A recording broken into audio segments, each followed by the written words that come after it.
예, 우리 할렐루야 샬롬하고 서로에게 축복하고 인사하는 그런 시간 같습니다. 저 뒤에 우리 예지, 이뻐지는 예지한테 먼저 같이 눈 맞추고 인사하죠. 할렐루야 샬롬 샬롬 샬롬 샬롬 샬롬 샬롬 샬롬. 하나님 사랑합니다. 여러분 주 안에서 사랑합니다. 우리 함께 항상 만나고 가끔 만나고 주일날 만나고 식사도 같이 하고 해도 눈을 진짜 확실하게 맞출 때가 별로 없어요. 여러분들 눈 좀 맞추세요. 눈 맞추고 인사하는 거 아주 그게 필요합니다. 교제에 필요하고 눈 맞춤으로 인해서 기쁨도 감사도 즐거움도 전달될 수 있고 바라보는 눈빛에 너무 배가 고팠구나 한 거를 알았죠. 그 소녀가. 그런데 불치의 병이 그만 걸렸고 그것을 하워드 켈리가 알고 달려갔는지 그 내용은 정확하게 짧게 나왔기 때문에 모르지만 어쨌든 그렇게 해서 귀한 병원도 세우고 아주 귀한 일을 하고 그 여인은 그렇게 해서 살아나죠. 그래서 우리가 긍휼의 사랑을 품어야 된다. 오늘 말씀이 그 말씀이어서 제가 그걸 이렇게 인터넷에서 한번 찾아봤습니다. 하워드 켈리. 예, 참된 긍휼이 능력입니다. 이 능력도 하나님이 주시는데 무슨 마음으로? 하나님의 사랑의 마음으로 주신다라는 거죠. 누가복음 24장 13절에 35절 말씀, 우리가 잘 아는 말씀, 엠마오 길의 제자들에게 나타나신 그런 이야기죠. 어느 부대 이등병이 추운 겨울에 빨래를 하고 있었다 그래요. 마침 지나가는 소대장이 취사장에 가서 뜨거운 물을 얻어다가 빨래를 하라고 얘기를 해요. 소대장이 너무 추운 날이었기 때문에 지금은 뭐 그렇게 춥진 않지만 예전에는 정말 추울 때 춥고 뭐 제가 군대를 안 가봤지만 뭐 더운 물로 빨래는 못했던 것 같죠. 예, 그러나 취사장으로 달려가서 이등병은 군기가 빠졌다고 혼을 났어요. 무슨 네가 뜨거운 물로 빨래를 하냐 말이야. 야단을 써서 돌려보낸 거죠. 이어서 또 중대장님이 지나가시다가 아이고 찬물에 어떻게 빨래하냐. 빨래가 때도 안 가니 취사장에 가서 좀 얻어다가 물을 얻어다 빨래를 하라고 그래. 이등병은 어떻게 했을까요? 아까 야단 맞았는데 어떻게 또 가겠어요? 안 가버리죠. 알겠습니다 해놓고는 중대장은 당연히 그렇게 하고 지나갔겠죠. 그러고는 그냥 안 갔어요. 또 행정보고관이 지나가다가 또 보고는 이등병을 보고 이번에는 나 손 좀 씻어야 되겠으니까 가서 취사장 가서 더운 물 좀 갖고 와라 이렇게 얘기를 명령을 하는 거예요. 그러니까 당연히 손 씻으시겠다고 물 갖다 달라는데 안 갖다 줄 수가 없잖아요. 이등병 쫄병인데 군대에서는 사회를 잘 들어. 가서 뜨거운 물을 갖다가 드렸어요. 그랬더니 행정보고관이 뜨거운 물을 본인이 손을 씻는 게 아니라 이 이등병에게 이 물로는 빨래 빨기는 너무 부족하겠지만 손이 너무 시려우니 손을 조금씩 녹이면서 빨래를 빨아라. 그리고 그렇게 해주고 배려를 해주고 갔다라는 거예요. 여러분들 소대장도 있었고 중대장도 있었고 행정보고관도 있었어요. 세 사람이 지나갔어요. 그죠? 그런데 이등병을 다 배려하는 마음이었죠. 명령을 내린 그 이유는 왜냐하면 손 시려운데 찬물로 한겨울에 빨래 빨면은 안 되니까. 그런데 결과적으로 이등병에게 도움을 준 사람은 누구예요?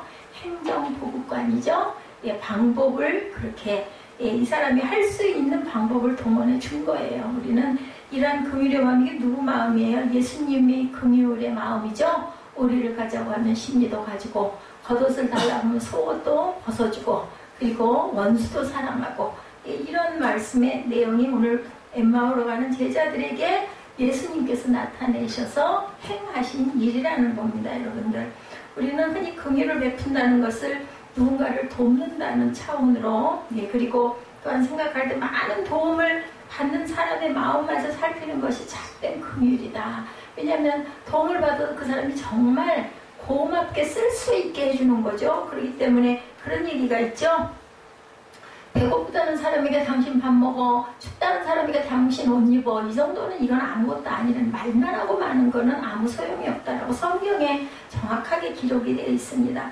참된 긍휼이란 무엇인지 우리 함께 나누고 생각해 보시고 거기까지 내가 못했었네 이면은 한번 작은 거라도 근데 뭐 가장 가까운 주위에서라도 한번 실천해 보시면 어떨까 싶습니다. 우리가 아는 긍휼의 이야기하고는 조금 거리가 먼 내용처럼 보이기도 하죠. 부활절이 많이 듣던 엠마오로 가던 두 제자 이야기, 슬픔에 가득 찼던 두 사람이 부활하신 주님을 만났다는 이야기 정도로 우리는 엠마오 두 제자 얘기를 알고 있는데 가만히 생각해보면 정말 긍휼이 필요한 사람을 만나시는 예수님의 방식이 들어있는 이야기가 아니냐, 저는 이렇게 생각을 합니다. 오늘 본문 17절이죠. 예수께서 이르시되 너희가 길 가면서 서로 주고받고 하는 이야기가 무엇이냐 하시니 두 사람이 슬픈 빛을 띠고 머물러 서더라. 왜 이렇게 슬픈 빛을 띠고 머물러 섰을까요? 예, 영어 성경에 다운캐스트라는 표현으로 뭐라고 나와서 슬픔을 표현하고 있습니다. 사전적 의미로 보면 행복하지 않고 자신감을 잃고 소망을 잃은 모습이다. 예, 이렇게 나와 있어요. 혹은 영적으로 침체된 상황, 엠마오로 가는 두 제자가 직면한 상황이 바로 다운캐스트다라는 뜻이라는 거죠. 오늘 13절에 이렇게 시작합니다. 그날에, 이날은 예수님이 십자가에 달리시고 부활하신 날이에요. 그러나 이들은 그 소식을 모르고 있었죠. 그들이 아는 것은 자신들의 인생을 걸고 따랐던 예수께서 십자가에 달리셨고 죽으셨다라는 그 소식이 얼마나 슬프겠어요. 그죠? 너무나 낙담이 되겠죠. 이제는 진짜 예수님 돌아가셨구나. 이제 누구도 부활할 거라는 생각은 안 했던 거죠. 14절에 이렇게 말씀하죠. 이 모든 이 된 일을 서로 이야기하더라. 이렇게 오늘 본문에 나타나 있습니다. 그들이 하는 이야기는 이미 알고 있었던 절망의 이야기였겠죠. 절망이 무섭죠. 절망의 그늘이 들어오지면 소망이 보이지 않습니다. 제가 며칠 전에 금요철야 때예요. 내가 뭐하러 사나 하는 생각이 들었어요. 그날 조금 어떤 작은 일이 있어가지고. 그래서 정말 예배 인도를 어떻게 해야 되나 자꾸 마음이 이렇게 자꾸 울컥울컥 슬픔이 복받쳐 올라와서 눈앞에는 눈물이 자꾸 어리고 글자도 안 보이고 도대체 기도도 할 수가 없고 어떻게 할 수가 없더라고요. 그래서 마음으로 그냥 앉아가지고 눈을 감고 기도를 했습니다. 하나님 마음을 다스려 주옵소서 하고 기도를 하고는 평안을 내게 주노라 라는 찬양이 눈에 문득 떠오르게 뜨였어요. 뭐 떠오른 것도 아니고 뜨여서 그걸 맨 마지막으로 제가 마지막 찬양이 굉장히 의미를 둬요. 저는 여러분들은 어떻게 느끼시는지 모르지만 물론 모든 찬양을 다 의미 있게 고르기는 하지만 여러분들 아마 조금 신경을 쓰시는 분들은 알 거예요. 처음에 들어갈 때 임례 찬양이 어떻게 시작이 돼서 그 다음에 우리 그 고백하죠. 시편 고백하고 나서 그 다음에 그 임례 찬양 끝나고 나면은 찬양과 경배로 들어가죠. 조금 좀 템포가 좀 빠르고 우리 마음에 기쁨이 좀 오고 뭔가 좀 소망이 솟는 그런 찬양들로 이어지다가 맨 마지막에 말씀하러 들어가기 직전에 마무리 찬양할 때서는 잔잔한 찬양으로 깝니다. 깔면서 우리 마음을 정돈하고 우리 찬양이 저는 기도라고 생각을 하거든요. 그 찬양의 가사가 저는 정말 너무 좋아요. 뭐 그 곡도 물론 좋지만 뭐 잘 못할 수도 있고 너무 높을 수도 있고 반복이 많아가지고 조금 좀 불편할 수도 있어요. 때에 따라서는 저도 다 이렇게 기억을 전부 다 하지 못하기 때문에 틀었는데 중간 반복이 너무나 많아가지고 너무 미안할 때가 있어요. 아유 저 찬양하는 우리 에스더 얼마나 목이 아프고 얼마나 피곤할까 이런 마음이 드는데 뭐 중간에 그걸 뚝 끊을 수도 없고 이랬던 적도 참 많습니다. 그런데 어찌됐든 간에 저는 찬양도 곡조가 있는 기도라고 생각을 해요. 그래서 마무리할 때는 하나님께 의탁을 합니다. 항상 마음에 기쁨과 감사와 감동이 오게 해주옵소서. 그 마음으로 마지막 찬양을 늘 하거든요. 오늘 찬양도 마찬가지였어요. 그 멀고 먼 그 길을 돌아서 내가 이 자리 저에게 하는 기도예요. 여기 왔네 라는 그 가사가 너무나 좋습니다. 눈에 뜨이지 않고 잊어버려서 틀지 못할 때도 있지만 근데 그날 그 평안을 너에게 주노라라는 찬양이 눈에 이 찬양 노트가 엄청 많아요. 그러다 보니까 뭐 어디를 찾아야 할지 모를 때도 있는데 그날따라 나중에는 그걸 찾았어요. 몇 장인지를 몰라가지고 눈에 띄어가지고 그 찬양을 틀었는데 어떻게 은혜가 되고 그 찬양의 내용 전체가 그날의 그 전도서를 우리가 금요일날 가고 있거든요. 전도서 내용 전체더라고요. 평안을 너에게 주노라, 기쁨을 너에게 주노라, 사랑을 너에게 주노라, 그리고는 맨 마지막에 소망을 너에게 주노라 했어요. 제가 그때 깨달았던 게 뭐냐면 사람은 소망이 있어서 있어야 사는구나. 기쁨도 좋고 감사도 좋고 모든 것 평안도 좋지만 우리의 그것은 살아가는 부분에 있어서 크든 작든 소망을 갖고 살아가야 되는구나. 뭐 각자의 여러 가지 상황이 있지 않겠습니까? 그래서 제가 주방에 가서 예배가 끝나고 12시 한 반쯤 됐나요? 밥을 찾아가지고 밥을 먹었어요. 막 비벼가지고 그냥 좀 작은 양이었지만 왜냐하면 살아야 되겠다는 마음이 있었더라고요. 이게 하나님의 치유예요. 제가 밥을 안 먹고 울고 잠을 못 자고 그랬으면 건강하게 그 뒷날 새벽 예배 인도 못 하잖아요. 제가 살아야겠습니다. 살아야겠다라는 소망이 들어서 제가 밥을 비워 먹었습니다. 이렇게 우리에게는요, 여러분들 말씀도 중요하지만 때로는 찬양으로, 아니면 어떤 식귀절에서도 하나님께서 그것을 통해서, 아니면 어떤 영상을 통해서, 제가 요즘에 정보 비타민을 조금 길게 여러분들에게 함께 보고 싶어서 그래요.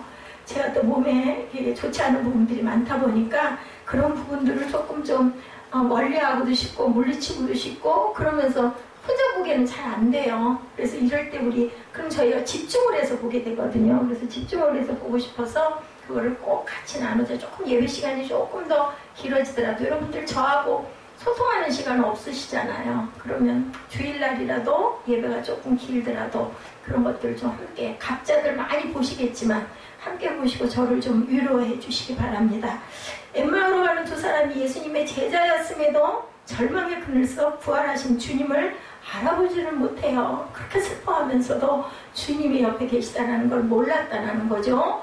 부활하신 주님이 소망으로 주님이 다가오셨어요. 엠마오로 가는 두 제자들에게. 이렇게 하나님께서는 우리에게 필요에 따라서 다가오신다라는 거 절대로 잊어버리지 마시기 바랍니다. 그게 무슨 이상한 신비한 현상으로 기적적으로 이거 아니에요. 아닐 수도 있겠지만, 특별한 경우일 수도 있겠지만, 저는 제가 경험하기로는 제가 10수년 동안 지금도 신학 상담학을 공부를 하고 있습니다. 새 학기가 9월달에 시작이 됐죠. 마지막 다 하고 또 이번에도 정말 자신이 없는데 힘을 냈습니다. 예, 그러다 보니까 신학을 시작을 해서부터 지금까지 제가 보니 우리 사무엘 나이가 15살이잖아요. 사무엘이 그 어린이집 다니는 제가 신학교를 손을 붙잡고 다니면서 공부를 했으니까 15년이 넘는 것 같아요. 네, 그전에도 물론 집에서 제가 공부를 했습니다. 신학 공부를, 장로의 거를 공부를 사이버로도 했었습니다.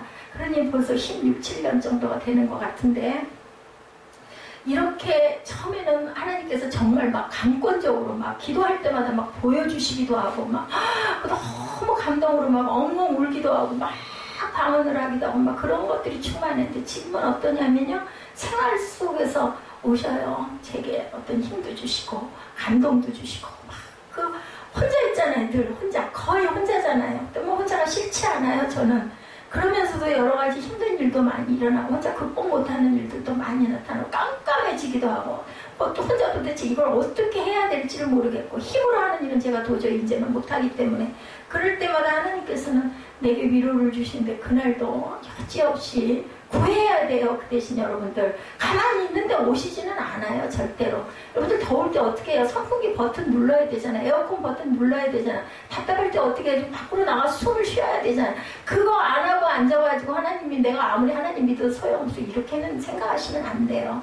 내가 움직여야 돼. 행동해야 돼요. 그래서 사실은 아까도 우리 잠자릴 때 반드시 누워 자고 여러 가지 좋지 않은 습관들 얘기하는 것도 한 번씩 들으면서 내가 할 수 있는 거, 대단한 것들은 아니더라도 한두 가지씩이라도 실천을 해보세요. 아무도 다 알아. 알면 뭐해. 안 하는데. 저는 요즘에 설탕을 거의 더 잘 안 먹게 되더라고요. 몸에 나쁘다는데 그게 먹고 싶어 죽겠으면 모르겠지만 그렇지 않다면 그렇게까지. 그냥 커피도 엄청 줄어들고 하루에 한 잔 먹던 거 요즘은 한 2, 3일에 한 잔, 그냥 정말 피곤할 때 이렇게 조금씩 줄여보는. 그래서 제가 오래 살고 싶어서 그런 건 아니에요. 몸에 나쁘다는 거는 되도록이면 하지 않고, 좋다라는 건 장려를 하고, 저 마늘을 어떻게 해야 될지는 아직 저는 결정을 못했습니다. 많이 먹는 게 저는 혈압도 있고, 그죠? 우리 여러 가지 기능들, 소화 기능도 좋게, 몸도 따뜻하게 해준다 그러고, 혈액순환도 좋게 해주고, 맑게도 해준다. 비싸고 대단한 거 이런 거 생각하지 마시고, 생활 가운데서 고기 드실 때, 그죠? 마늘도 조금 더 많이 그렇게 이렇게 점여가지고 그냥 생이 아마 제일 좋을 것 같아. 냄새가 나는 게 문제지. 그렇게 행동을 하셔야 됩니다. 믿음도 마찬가지라는 거. 15, 16절입니다. 그들이 서로 이야기하며 문의할 때 예수께서 가까이 이르러 그들과 동행하시나. 예, 가까이 오셔서 동행하셔요. 여러분들 모두에게, 저에게만이 아니라. 근데 누가 느껴요?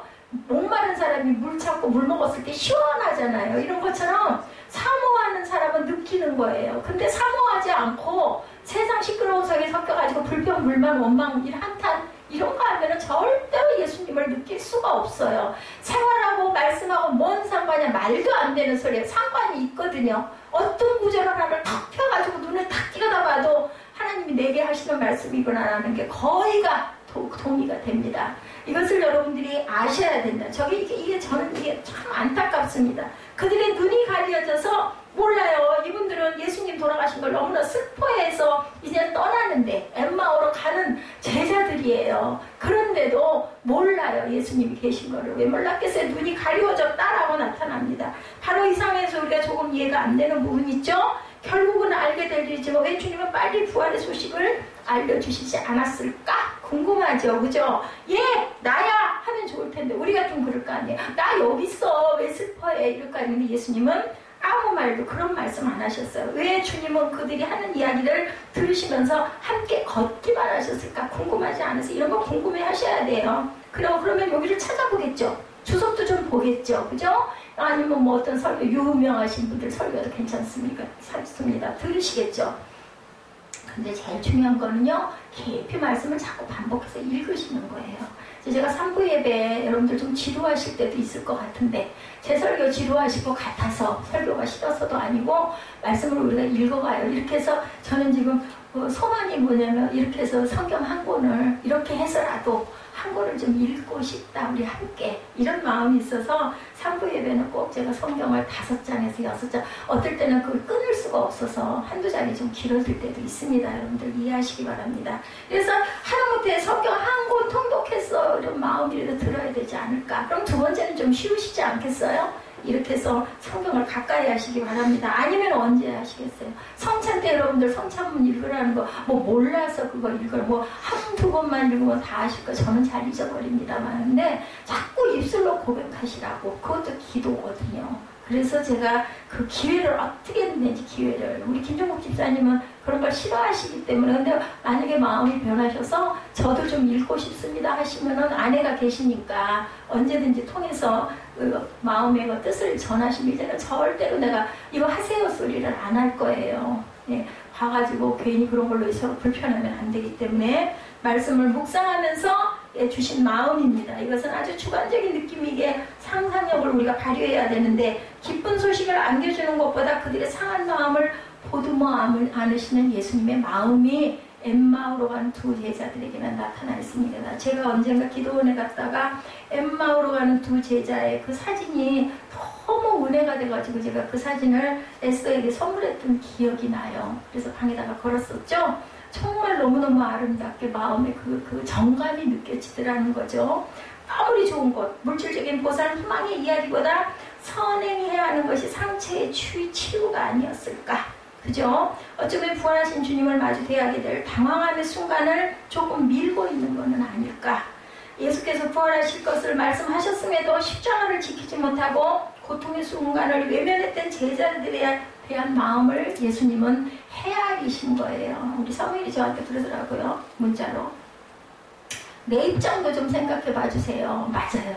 우리가 항상 상대방의 입장에서 생각할 줄 알아야 되고 뭐 자녀라고 해서 꼭 다 틀린 것도 아니고 부모라고 해서 꼭 다 옳은 것도 아니에요. 다만 제가 얘기했어요. 내가 너보다 몇십 년을 더 먼저 태어나서 세상을 살았다. 경험을 했다. 물론 뭐 세대가 다르니 어쩌니 하더라도 골격은 안 변하거든요. 그렇기 때문에 너보다는 아직은 내가 너보다 판단력이 깊고 다른 게 다 필요 없고 너를 생각해서 니를 염려해서인 거지만 이게 염려를 안 한다면 뭐 상관할 일이 뭐 있겠어요. 몇 시에 자든 뭐라고 돌아다니든 어디 바깥에서 자전거를 타고 다니면서 늘 제가 염려가 되지만 몇 시에 들어가든 뭔 상관을 하겠어요. 예수님도 똑같아요. 지금 동행해 주신 거예요. 저는 아들하고 떨어져 있지만 마음이 늘 동행을 합니다. 근데 늘 주변에서 얘기는 내려놓으라고 하더라고요. 내버려 두라고 얘기를 하더라고요. 그리고 또 어떤 분은 그러더라.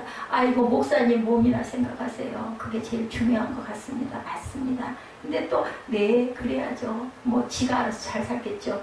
말은 그렇게 하지만 그게 안 되는데 예수님도 오늘 보니 그러시네요. 그죠? 엠마오로 집에 고향으로 가는 두 제자 앞에 딱 옆에 나타나가지고 내가 누구다도 안 하고 길지 않은 여정이었지만 동행의 시간을 예수님이 가져주시는데 이게 엠마오로 가는 두 제자에게만 나타난 예수님이 아니고 저와 여러분 모두에게 항상 옆에서 동행하시는 주님이시라는 거 뭐를 통해서 말씀을 통해서 찬양을 통해서 기도를 통해서 묵상을 통해서 항상 동행하세요. 그렇기 때문에 항상 예수님을 부르시기 바랍니다. 함께 들으며 걸으면서 긍휼의 마음으로 예수님께서는 들으면서, 그래서 상담의 제일 첫 번째가 뭐냐면요, 아유 듣고 당신은 이건 이랬고 저건 저랬으니까 여기서 여기는 틀렸고 요건 요렇게 해야 돼, 이게 상담이 아니라 들어주는 거. 그래서 상담학에서는 제일 먼저 상대방의 얘기를 얼마만큼 길게 들어주는가를 훈련한다고 합니다. 그래서 2시간 정도 기본으로, 나는 얘기 한마디도 안 하고 맞장구만 치면서. 근데 제가 실제로 이런 경험이 있었어요. 너무 속이 답답했을 때, 여기 우리 이전 예배할 때 오셨던 그 학장님, 그분이 여자분이시지만은 학장이세요. 예, 순복음 그 대학원 학장님, 대학교죠. 예, 대학교 학장님이 오셨었죠. 그분이 제 상담학을 처음에 담당을 하셨는데, 철없이 너무 죽을 것 같으니까 정말 전화로 장장, 제가 또 말을 하기 시작하면 얼마나 깁니까? 여러분들 아시죠? 한 10분 반 정도를 제 얘기를 했던 것 같아요. 근데도요, 아이고 그러셨군요. 아이고 얼마나 힘드셨어요. 아이고 그러셨네요. 계속 그 얘기만 하시면 나중에 깨달았어요. 이분이 상담학적으로 내 속 답답한 얘기를 다 털어놓으라고 이렇게 들어주셨구나. 얼마나 힘드셨을까. 그러더니 상담학 점수를 100점을 주셔가지고 또 제가 깜짝 놀랐잖아요. 예, 그거 어떻게 100점을 받겠어요, 그죠? 예, 그때 실기도 있었고 레포트도 있었고 시험도 있었는데 그렇게 썩 잘하지도 못했는데 100점을 받은 기억 잊어버릴 수가 없어요. 첫 번째 100점이었어요. 물론 지금 뭐 공부하면서 100점 만점도 받고, 제가 자랑스럽게 지난 그 졸업하는 마지막 학기에서는 장학금도 받았답니다. 성적 장학금이에요. 2등 했대요, 전교에서. 예, 그래서 그동안 장학금 못 썼어요. 조기 졸업을 해버리는 바람에. 그래도 어쨌든 이런 긍휼의 이야기가 엠마오로 가는 2 제자의 이야기뿐일까? 아니에요. 그죠? 제가 말씀드렸죠? 바로 우리와 함께 살아가는 저와 여러분의 이야기라는 것. 주님의 동행을 한마디로 표현하면 여러분들 다른 말로 동행이 뭐예요? 배려예요. 배려의 마음. 아까 제가 군인 이등병 얘기했죠? 이 배려 중에서 기가 막힌 배려는 행정관이었었죠? 그 사람이 쓸 수 있게끔 물을 떠갖고 오라고 하는 그런 마음. 저 사람 입장에서는 어떤 게 좋을까를 늘 생각할 줄 알아야 된다.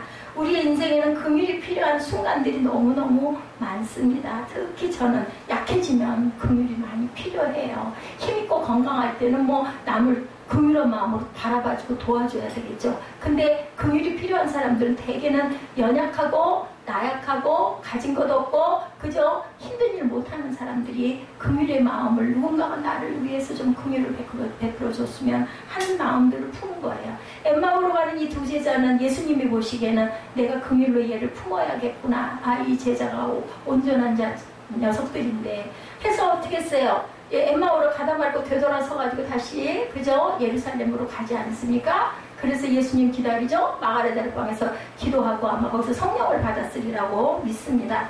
다시 말한다면 참되지 못한 긍휼, 참된 긍휼이 있고 참된 능력이 나타나는데, 참된 긍휼에는 참된 능력이 나타나는데 필요한 긍휼이 있는가 하면 내가 베풀어야 할 긍휼도 있다. 내가 받아야 할 긍휼이 있는가 하면 또한 내가 나보다 약한 사람들에게 베풀 긍휼도 있다. 다시 말한다면 참된 긍휼과 참되지 못한 긍휼도 있다라는 거죠. 여기서 참되지 못하다는 것이 거짓되었다라는 얘기가 아니라 잘못된 방식의 긍휼. 아까 이등병들에게 소대장과 중대장이 명령한 그 명령은 조금 잘못됐죠. 틀렸다기보다는 그 이등병은 그것을 누리지를 못했으니까. 근데 내가 쓸 물을 좀 가서 가져와라 해가지고 그 물을 다시 주지 않습니까? 이런 긍휼, 그를 배려하는 긍휼이 온전한 참된 긍휼이다. 단순한 긍휼로 이해한다면 우리는 그저 마땅히 해야 하고 할 수 있는 일이 무엇인지 일 중심적으로 생각하면 되는데, 이러한 긍휼은 때로 의무적이고 자기 보상 심리에서 나올 때가 많기 때문이고, 오늘 우리가 알고자 하는 것은 마땅한 일이 아닌 배려의 방식을 우리가 좀 생각을 해봅니다. 2015년 참 놀라운 이야기가 있어요. 2월 국민일보 중에 한 2년 가까이, 2년 됐죠. 국민일보에 보았던 스포츠 기사가 난 걸 제가 봤습니다. 크게 이겼다고 징계를 받았어요. 이런 일이 있어요. 여러분들 너무 크게 이겼다고. 미국 여자농구, 근데 그거 자료를 좀 찾아봤더니 없더라고요. 미국 여자고등학교 농구 경기에서 너무 큰 점수차로 이긴 감독이 징계를 받았다는 최신 외신 보도가 언뜻 저도 깜짝 놀랐어요. 예, 미국 캘리포니아주의 아로요 밸리 고교와 블루밍턴 고교의 경기에서 아로요 밸리 고교는요, 자그마치 161대 2라는 엄청난 점수차로 대승을 거두었다고 합니다. 하지만 승장 마이클 앤더슨 감독에게 돌아온 것은 참사가 아니라 2경기 출장 정지 처분이었다 그래요. 앤더슨 감독은 상대에게 망신을 주려는 의도가 없었고 후반에는 주전을 모두 빼고 그리고 그 후보들로만 다 만들어서 했다고 항변했지만 징계는 절대로 처리되지가 않았다고 합니다. 패한 블루밍턴 고교 데일전 감독은 상대팀 감독은 공격과 수비를 가르치는 데는 훌륭한 지도자지만 윤리적인 면에서는 모르겠다 이렇게 꼬집었다고 기사에 나온 내용이에요. 승리지상주의에 길들여진 스포츠 문화에서 승장이 징계를 받거나 해임된 이유는 납득이 어려워. 저도 그래서 이런 것도 징계가 되나? 이런 마음이 들더라고요. 그래서 이럴 수도 있구나 싶어서 제가 발췌를 했습니다. 서양의 기사도 정신, 신사도에서 비롯된 스포츠맨십은 비록 상대가 약팀이라도 최선을 다해 경기에 임할 것을 얘기하고 있다고 합니다. 그것이 상대에 대한 존중과 예의라는 것이다. 스포츠맨십의 요체는 공정하게 경기에 임하고 비정상적인 이득을 얻기 위해서 불의한 일을 행하지 않고 항상 상대편에게 예의를 짓고 승패를 떠나 결과에 승복하는 거라고 합니다. 그래서 우리는 겸손한 승리자가 되어야 되는데 당당한 패배자가 되고 상대에 대한 인간적인 동정심을 갖는 것도 스포츠맨십의 주요 덕목이다. 하지만 아로요 밸리 고교 선수들은 감독의 지시대로 경기 내내 풀코트 프레싱으로 상대를 압박하고 블루밍턴 고교가 상대 코트로 넘어간 것이 4, 5회에 불과할 정도로 일방적인 경기를 펼쳤고 전반전 점수가 104대 1이었으므로 진 팀의 2점은 자유투로 얻었다고 해요. 자유투로. 근데 뚫지를 못한 거예요. 최선을 다했음에도 이 경기가 비난을 받은 것은 바로 상대에 대한 배려가 전혀 없었기 때문이다. 약자를 불쌍히 여기고 함께 아파하는 마음, 긍휼함은 스포츠맨십의 가장 중요한 덕목임을 감독은 가르치지 않았다라고 두 경기를 출전을 못하도록 징계를 했고 징계를 받았다라는 겁니다. 그렇다면 마땅한 일이란 뭘까? 그죠? 이런 일도 있습니다. 우리가 할 수 있는 최선이란 과연 무엇일까? 우리는 늘 나는 할 일을 했고 최선을 다했다라고 말하면서도 행복하지 않은 이유는 무엇일까? 예수님의 마음으로 우리가 그 일을 한번 생각해 봅니다. 예수님은 엠마오로 가던 제자들과 함께 하셨을 뿐 아니라 그들 마음속에 숨겨져 있던 기쁨을 회복시켜 주셨어요. 그죠? 우리가 생각할 수 없는 방법으로. 저 같아도 그랬을 거예요. 야, 나 여기 있잖아. 아유, 내가 이렇게 배가 고파. 내가 이렇게 다리가 아파. 나 살았잖아. 니들 내가 부활한다고 하는데 너 모르니? 이랬을 것 같은데 예수님은 절대 티를 안 내신 거예요. 그리고 그들 얘기를 들어주신 거죠. 본문으로 돌아가 봅니다. 30절입니다. 그들과 함께 음식 잡수실 때 떡을 가지사 축사하시고 떼어 그들에게 주시니 그들의 눈이 밝아져 그인 줄 알아보더니 예수는 그들에게 보이지 아니하시는지라. 오늘 마침 성만천 주일이어가지고 아이고 이 본문 좀 너무 좋다 싶었어요. 제가 참된 긍휼은 어떤 획일적인 마음과 반응이 아니라는 거죠.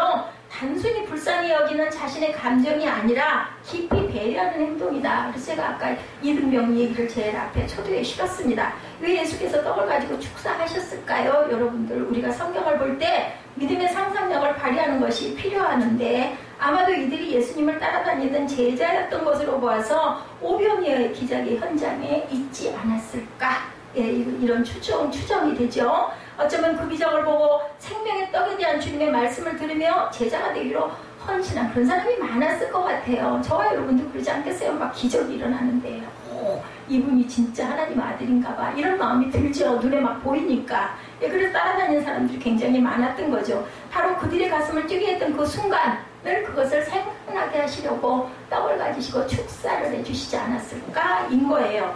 중요한 것은 예수께서 그들을 긍휼히 여기시는 마음으로 도움을 준 것이 아니라 그들의 눈이 밝아지도록 도와주셨다라는 거예요. 보는 건 누가 보라고? 네가 보라고. 내가 그냥 여기 있어 하고 딱 앞에서 갖다 내주면 간단하고 빠른데 우리는 요즘 세상이 그런 세상 아니에요? 뭐 길게 설명하고 돌려서 하고 이거 너무 피곤해요. 그래서 뭔데? 우리가 물어볼 땐 늘 그렇게 했는데 예수님은 그 방식이 아니셨다라는 거죠. 예, 눈을 뜨고 볼 수 있도록 해주셨다. 이게 바로 여러분들 믿음의 능력이에요. 이것을 아시기 바랍니다. 긍휼을 받은 것으로 끝나는 게 아니라 소망을 두고 긍휼의 고리를 만드는 사람으로 바꾸셨다라는 것. 왜냐하면 그 일로 인해서 슬픔이 사라진 것이 아니라 또한 사명을 찾았어요. 사명을 찾았으니 뭐 슬플 겨를이 어디 있어. 아, 나 이거 해야 되는구나. 이 마음이 드니, 그죠? 그럴 여유가 없죠. 아, 뭐 절망할 틈이 어디 있습니까? 그들의 삶의 방향을 바꿔주셨다. 예수님께서는 참된 변화란 이런 거겠죠? 예수께서 우리를 변화시켰던 가장 강력한 방법은 긍휼이었는데, 긍휼이란 우리가 기대하지 않았던 방법으로 다가오거나 우리의 보편적인 생각을 뛰어넘는 것이 아닐까. 단순한 긍휼의 방식을 뛰어넘는 이야기들을 우리는 주변에서 종종 보죠. 예, 권준 목사님의 교회만 다니지 말고 교회가 되라라는 책에 나오는 예가 하나 있습니다. 얼마 전 작은 식당을 운영하는 한 성도를 신방하셨다고 합니다. 이분이. 그는 식당에 오는 노숙인들에게 종종 음식을 대접하고 있었대. 이 권준 목사님이 성도의 삶 가운데 예수 그리스도의 긍휼이 흘러가는 것을 느낄 수가 있었다고 합니다. 목사님 한 번은 노숙인 한 분이 오셔서 음식을 드렸는데 그만 바닥에 쏟은 거예요. 이 목사님에게 얘기를 하는 거죠. 그분은 황급히 땅바닥에 떨어진 음식을 막 손으로 주워 담으시더래요. 그래서 이 음식 대접하는 이분이, 성도님이 깜짝 놀라서 새 음식을 드려야겠다, 다시 해드려야겠다 생각이 들어가지고 그 노인의 음식 그릇을 뺏으려고 하니까 아유, 막 그걸 꽉 붙들고 절대로 놓치지 않으려고 안간힘을 쓰더라는 거죠. 그래서 아유, 새로 만들어 드릴게. 음식은 흥묻어서 안 됩니다. 그랬더니 이렇게 눈을 바라보더니 그때서야 안심을 하고 음식을 내주더라는 거죠. 예, 그래서 음식을 갖다 줬더니 그렇게 애처럼 기뻐하면서 드시는 모습을 봤다. 정말 너무너무 마음이 안타깝더라는 얘기를 이렇게 했다는 거죠. 예.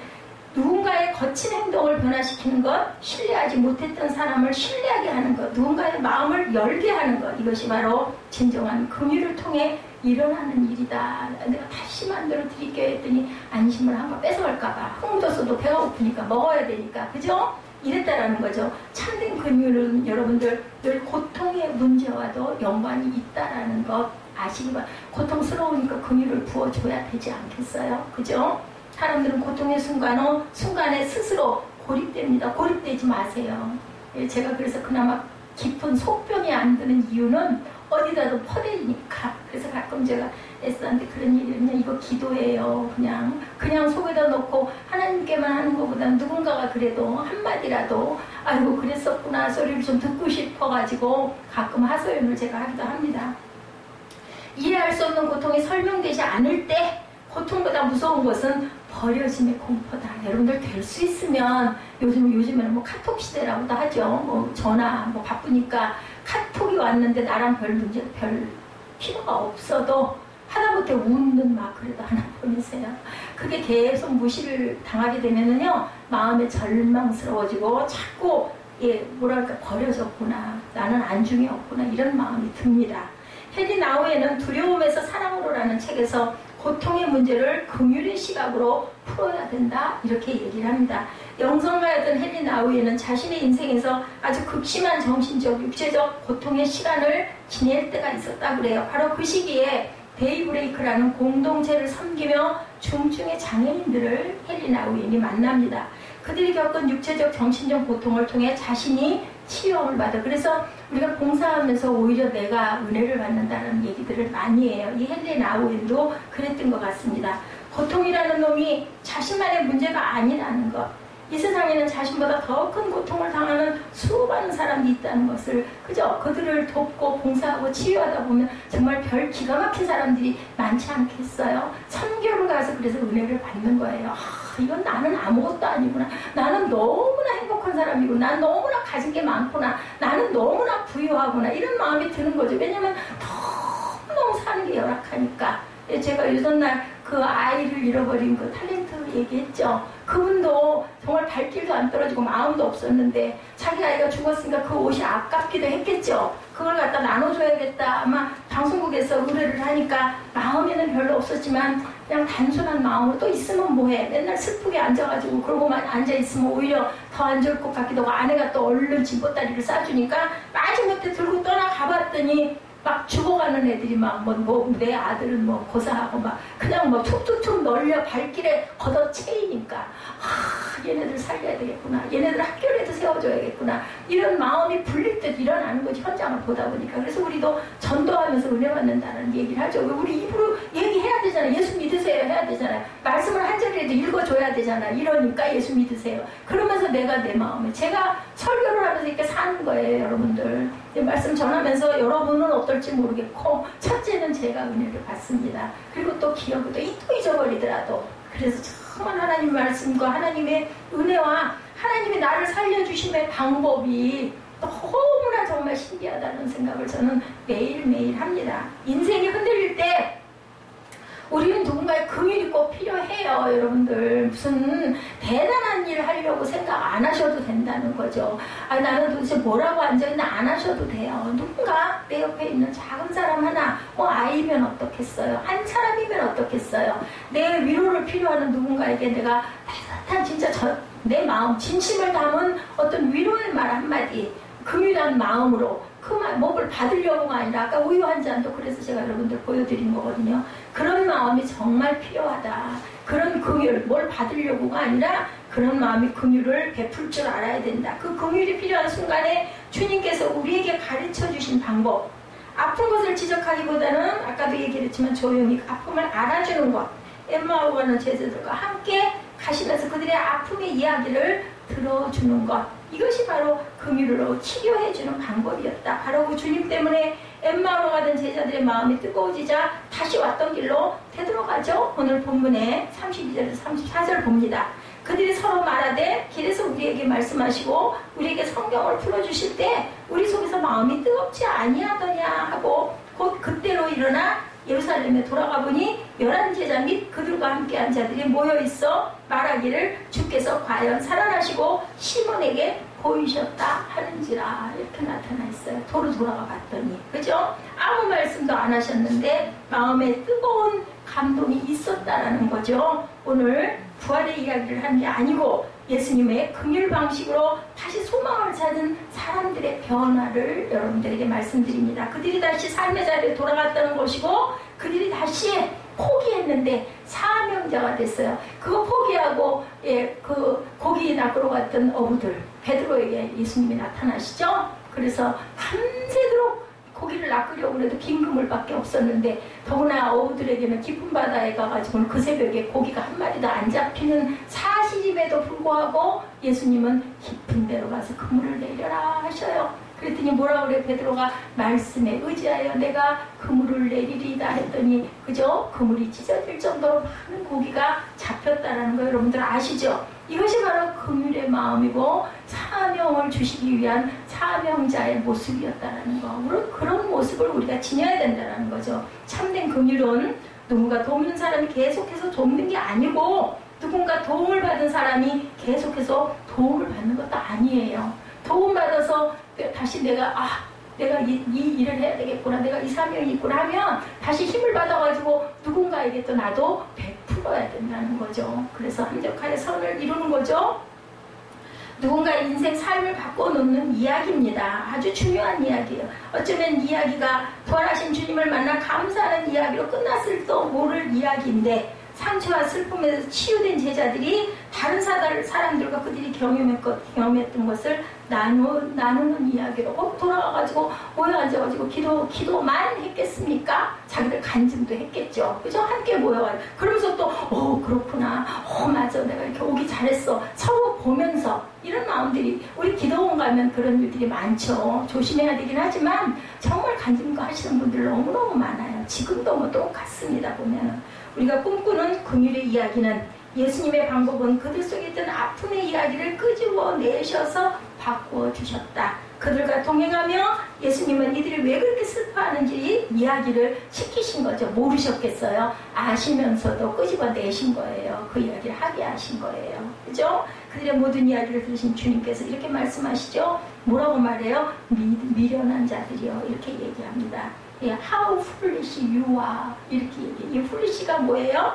바보 같은 놈, 이 바보야, 쉽게 얘기해서 이 바보야, 그 얘기예요.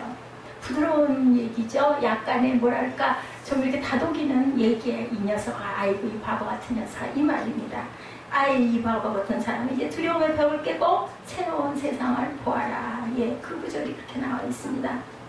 누가복음 24장 25절이 이제 비약해서 상상한다면 이렇게 이어지겠죠. 지금까지 그들 곁에 서서 함께 가던 낯선 사람이 자신들의 이야기를 들어주었으므로 이제 이들도 그 낯선 이의 말을 들을 준비가 이제는 된 거예요. 예수님께서 실망하여 어떤 제자들에게 성경 이야기를 자세히 풀어주십니다. 예수께서 이야기하신 후에 제자들이 이렇게 말하죠. 32절에 길에서 우리에게 말씀하시고 우리에게 성경을 풀어주실 때 우리 속에서 마음이 뜨겁지 아니하더냐. 두려움과 혼란에 쌓였던 그들의 마음이, 그들의 눈이, 마음의 눈이 풀린 거예요. 이제 맺혔던 것들이, 그죠? 예를 들면 약간 부정적으로 생각했던 것들이, 아유, 예수님 없어, 그런 거 없어 했는데 이야기를 들으면서 감동을 받았다라는 거죠. 그것은 뭐였냐? 주님의 사랑의 긍휼이었다라는 거. 그냥 의무적으로 알려줘야지 이런 게 아니라 정말 자세히 들어주고 그들의 마음을 아이고 이 바보야 이것도 몰라? 이렇게 얘기했다라는 거죠. 그들의 고통을 부정하는 게 아니고 그들의 고통이 지금까지 된 커다란 역사적 사건의 일부임을 설명해 주셨다. 이 세상의 고통을 커다란 역사의 일부로 보기 시작하고 누군가의 이야기가 비난의 대상이나 남의 이야기가 아니고 커다란 하나님 나라의 일부로 보기 시작할 때 그것이 바로 우리 이야기가 시작된다는 것을 깨달아 아시기 바랍니다. 참된 긍휼은 참된 교회의 정체성입니다. 참된 긍휼로 우리가 경험하는 능력이란 누군가에 이렇게 하라거나 저렇게 하라는 방법을 가르쳐주는 것이 아니라 그 시간을 함께 경험하며 일어나 가는 거죠. 그래서 하나가 되라고 늘 말씀하시죠. 이 세상에 존재하는 수없이 많은 사람의 고통에 우리의 마음이 열리고 그 고통이 느껴지는 것. 유럽으로 가는 난민들이 배가 난파되어서 죽는 모습 때문에 마음이 아프고 정말 흉악한 범죄를 일으키는 사람들을 보면서 피해자뿐 아니라 괴물로 변해버린 사람들을 바라보며 마음이 아프고 에이즈로 죽어가는 사람을 보면 그것이 부도덕의 사물이라는 비난에서 그치는 것이 아니라 그렇게 고통 속에 죽어가는 사람들의 아픔이 나의 아픔으로 느껴질 때 긍휼이 시작됩니다. 그래서 보면은 그 사마리아 사람 얘기가 그래서 나오는 거예요. 에이즈 걸렸다고 누가 가까이 가겠어요? 제가 본 그 드라마 뭐죠? 뭐 러브스토리 하거든가요? 거기에 보면은 거기에 나오는 그 이수인이라는 타렌트가 그 에이즈 걸린 옛날에는 엄청난 유명한 운동선수였더라고. 농구인지 뭐 축구인지. 그런데 에이즈가 걸려서 다 죽어가는데 그 피고름 짜내고 막 밥을 떠먹여주고 그죠? 가가지고 막 몸을 닦아주고 와, 전 그걸 보면서 물론 뭐 들어가긴 하지만 그런 사람이 있는 거죠. 마더 테레사 같은 분들 그리고 지금도 있어요. 사역하시는 분들 그렇게 노인이 싫고 말도 안 되죠. 우리 것도 싫은데 남의 변을 그걸 다 기저귀를 채웠다가 그걸 하고 있더라는 거예요. 여기 오셨던 그 여자 전도사님이요. 그분이 지금 그 노인 저걸 하고 계시잖아요. 노인 사역을 하고 계시잖아요. 정말 싫었대. 자기는 진짜 그런 거 너무너무 싫었대. 근데 어느 날인가 할머니 막 똥을 주무르고 있더라는 거예요. 자기가 그 기저귀를 갈아 채우고 막 끼고 하면서 닦아내고 하면서 막 안 만지고 베개 냄새가 얼마나 나요. 근데 그런 게 하나도 그렇게 더럽게 느껴지지가 않더라고. 예, 그런 분도 계세요. 저는 제 힘으로 제 그 생각으로는 말도 안 되죠. 근데 하나님이 변화시키시면 이렇게 한다라는 거죠. 어떤 성교팀이 네팔을 방문했다고 해요. 정말로 네팔이 덥다고 그러죠. 그리고 정말 지저분하대요. 뭐 운전하는데 직선도 없대요. 차선도 없대요. 엉망진창이라고 합니다.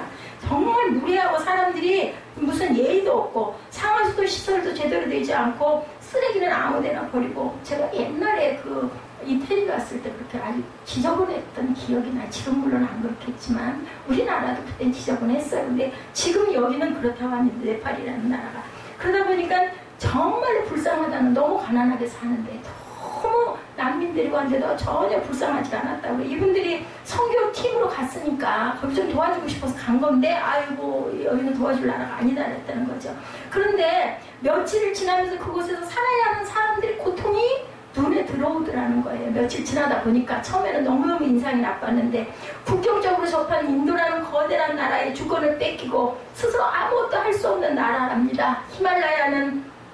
히말라야에서 흘러내리는 풍부한 수자원이 있는데도 스스로 댐을 만들거나 물을 조절할 수도 없는 능력이 없는 아주 무기력한 나라가 네팔이라고 합니다.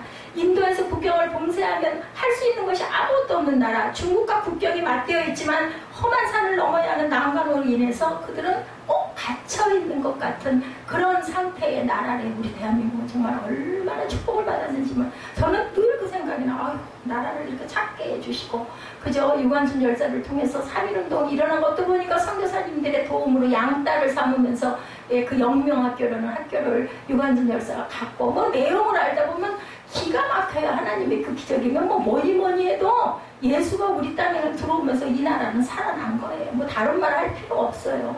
그리고 또 유관순 열사 그 아버님도 또 장모님이셨다고 그러죠. 그리고 3일 금식하고 나서 그 태극기를 가지고 결심을 하고 동생 얘기예요. 실제로 있었던 얘기고 그러니 얼마나 감사한가. 그래서 비난이 아닌 슬픔이 그들 눈에 들어오기 시작하면서 선교팀들이 이런 말이 나오기 시작했대요. 이 나라에도 새마을운동이 시작됐으면 좋겠다. 우리나라처럼. 이 나라에도 우물을 좀 파줘했으면 좋겠다. 이 나라에도 아이들이 교육을 받으라 스스로 헤쳐나갈 수 있는 능력이 있게끔 학교를 좀 세워줬으면 좋겠다. 이런 마음, 긍휼이란 단순히 불쌍히 여기는 마음이 아니라 고통이 느껴지는 것이라는 말이 이해가 됐다고 해요. 그분들이 느끼지 못하는 고통으로 긍휼을 이야기한다면 가진 자의 도덕적 보상 심리밖에 안 된다. 긍휼의 마음이 우리 마음에 느껴져야 되는데 그것보다는 어우 싫어, 아이고 무서워, 아이고 냄새나, 아이고 더러워 이래가지고는 안 된다는 거죠. 근데 그것도 우리 마음대로는 아니에요. 하나님이 그런 자로 쓰시려면 그런 힘도 능력도 부어주신다. 긍휼이라는 것은 하나님의 능력이 우리에게 임하는 마음인 거예요. 그것이 바로 긍휼이다. 위대한 인물들의 위대한 이야기들은 작은 데서부터 시작된다는 것을 여러분들 잊지 마시기 바랍니다. 내가 그런 일을 어떻게 해? 그러실 필요 없으세요. 하나님이 쓰시기 원하면 기도하고 훈련하고 작은 일부터 시작하도록 하나님이 하신다. 긍휼의 고리가 주님의 긍휼을 경험한 엠마오로 가던 제자들이 다시 예루살렘으로 헨리 라우엔이 경험한 새로운 세계관이 새로운 공동체로 만든 이야기 한 가지가 있는데 유명한 아까 말씀드린 그 존스 홉킨스 대학병원 그래서 제가 영상을 곧 있어서 보여드린 겁니다. 2016년 3월 시민일보에 기고된 글인데 굉장히 인상적이죠. 미국 존스 홉킨스 병원의 설립자인 하워드 켈리는 큰 설탕 도매업 사업가의 외아들로 태어나서 어린 시절을 아주 유복하게 지낸 사람이에요. 헨리 아버지는 잘 나가는 사업을 하다가 노예 해방을 부르짖으며 스스로 남북전쟁에 참전할 정도로 가난하고 불쌍한 사람을 배려하는 착한 부자였다고 합니다. 하워드 켈리는 집안이 넉넉했는데도 대학 등록금을 아버지에 의존하지 않고 모두 아르바이트로 아까도 그 아르바이트 하는 거 보셨죠? 1880년 늦봄 어느 날 하워드 켈리는 자전거로 시골을 돌아다니며 방문 판매를 하면서 학비를 버는데 그날따라 너무 물건이 팔리지 않았다고 그래요. 배고픔에 지친 그에게 남아있는 것은 동전 한 입. 아무리 둘러봐도 주위에는 자기 물건을 팔아줄 사람은 보이지 않을 그때 바로 아까 그 소녀를 만난 거죠. 아주 초라한 시골집이었다고 그래요. 그 집이 아까 우리 영상에는 되게 귀여운 아이와 아주 이쁜 집으로 그렇게 나타나지만 실제는 그랬다고 합니다. 밥이라도 얻어먹을 요량으로 그 집 문을 두드렸고 젊고 아름다운 여성이 문을 열었는데 너무 긴장해서 그만 밥을 달라고 못하고 물 한 컵만 주세요 한 거예요. 그랬더니 그 여인이 이렇게 보니까 너무 허기져 보이고 배고파 보이니까 우유를 한 컵을 따라준 게 나중에는 자신의 생명을 구하는 일, 알고 했겠습니까? 우리는 하나님은 알고 하려고 의도하는 자에게 주시지 않아요. 정말 진정으로 누군가를 정말로 그냥 거저주는 마음으로 주었을 때 분명히 여러분들에게 복으로 거꾸로 돌아온다라는 것. 그녀의 작은 친절이 켈리로 하여금 어려움을 헤쳐나갈 수 있도록 힘을 주고 사람에 대한 사랑과 긍휼의 마음을 더하게 해주는 계기가 되었다고 합니다. 그래서 아까 보신 것대로 산부인과 의사가 되고 존스 홉킨스 병원을 공동으로 창립을 하였다. 여러분들 하버드 대학 대단하잖아요. 그것도 하버드라는 사람이 자기의 사제를 털어가지고 첫 번째 졸업생이 9명이었어요. 그랬는데 이렇게 지금 대단한 아주 어느 나라에서도 명문으로 꼽히는 그 영국의 대단한 그런 학교와 설립대 작은 일에서부터 시작이 된다는 것. 치료를 위해서 하워드 켈리가 있는 병원에 오게 됐고 결국은 살려내죠. 태어날 때 그게 바로 경험비입니다. 이렇게 얘기한 정말 은혜가 있는 그런 이야기. 이게 바로 긍휼의 은혜. 교회의 일이란 그 나라를 꿈꾸며 하나님의 마음으로 하는 그 무엇이다. 교회의 일이란 언젠가 열매나는 재단을 만들어서 활동하고 계신 여러분들 아시죠? 김동호 목사님 인터뷰 기사에 이런 이야기가 나와 있었습니다. 성령 안에서 교회는 본질적으로는 공동체인데 늘 하나됨을 강구해야 할 정도로 공동체성이 약합니다. 질문이에요. 그죠? 하나됨을 왜 자꾸 강조하고 있어? 하나되지 못하니까 자꾸 하나됨 얘기를 하지 않겠느냐는 거죠. 교회가 내적으로 하나되지 못하고 사회적으로 함께하는 사회를 만드는데 소극적이라는 소리를 듣는 원인은 어디 있습니까? 했더니 김동호 목사님 대답이 제가 정확히 파악했는지는 모르겠지만 교회들이 하나님 나라를 잊어버려서 공동체성을 이루지 못한 것 같습니다. 라고 이렇게 대답을 했다고 합니다. 교회는 하나님의 나라를 위해 존재하는데 교회를 하다 보면 교회의 목적이 하나님의 나라가 아니라 교회 자체가 되어버리는 거죠. 우리 교회. 그죠? 우리 교회 더 커져야 되겠고 우리 교회 더 유명해져야 되겠고 우리 교회에 성도 더 많이 와야 되겠고 전도해서 얼른 옆에 있는 교회에 있는 성도들이 뺏어와야 되고 이런 마음들이 된다는 거죠. 그렇게 되다 보니까 이 세상의 교회는 내 교회밖에 없고 다른 교회는 다 내 교회의 경쟁 상대고 남이다, 타인이다 이런 생각들을 갖게 된다. 그래서 교회는 교회만을 생각하면 절대로 하나가 못 된다. 그래서 그 김동호 목사님은 교회들을 다 이렇게 분가를 시켜가지고 교회를 5개를 만들고 그리고는 나 따라온다고 하는 사람들 절대로 받지 않는다고 그러죠. 그 자리에서 그 자리에 예배드려라. 예, 이렇게 할 정도로 다 떼서 주시고 본인은 그냥 교회 없이 또 좋은 일들을 많이 하시는 걸로 제가 알고 있습니다. 그래서 교회는 교회만을 생각하면 절대로 하나가 못 된다. 교회를 키우는 것이 재미있고 교회를 키우면 그것을 내 성공으로 착각하기 때문이다. 이건 특별한 사람에게만 해당하는 게 아니라 인간 우리 모두에게 보편적인 마음이에요. 제가 만약에 여기 성도가 수십 명이 되고 계속해서 성도 인원이 늘어나면 얼마나 교만하겠느냐. 제가 일부 예배 때 그렇게 얘기했습니다. 그런 그릇이 못 되니까 이렇게 세워놓으신 게 아닐까. 그래서 감사해야 되겠죠? 죄 짓지 않고 있다가 하나님 나라에 안 끼는 게 오히려 더 복이 아닐까. 참된 긍휼의 능력인 것은 긍휼로 인해 만들어지는 하나님의 마음과 하나님의 나라를 믿기 때문이다. 믿으시기 바랍니다. 내 마음 가는 대로 사는 게 아니고 하나님의 마음 가는 대로 사는 것. 내 삶의 방식대로 사는 게 아니라 주님께서 우리에게 보여주셨던 삶의 방식으로 사는 것. 사람들을 가르치려고 하기보다는 그들의 삶의 일부가 되어주고 고통의 일부가 되어주려고 할 때 우리가 모두 하나님 나라의 일부이라는 것을 깨닫게 됩니다. 엠마오 마을로 내려가던 제자들에게 훈계하시기보다는 그들의 이야기를 들어주셨던 주님의 마음, 우리가 잘못해왔던 긍휼로 인해 누군가를 아프게 하고 우리 삶의 보상으로 위안을 삼았던 것은 아닌지, 그래서는 우리가 참된 긍휼을 생각하며 능력을 행하시는 하나님을 기대하는 것은 아닐까. 주님께서 보여주신 주님의 긍휼의 방법, 엠마오로 간 두 제자들을 통해서 여러분들 마음 안에 내가 긍휼을 실천했다 아니면 내가 긍휼을 바라고 있다라면 혹시 내가 바라던 긍휼, 내가 베푼 긍휼은 예수님의 그 긍휼의 마음과 어떻게 다른지 묵상하시는 귀한 시간 되셨기를 주님의 이름으로 축복합니다. 우리 찬양하시고 축도로 예배를 마치도록 하죠.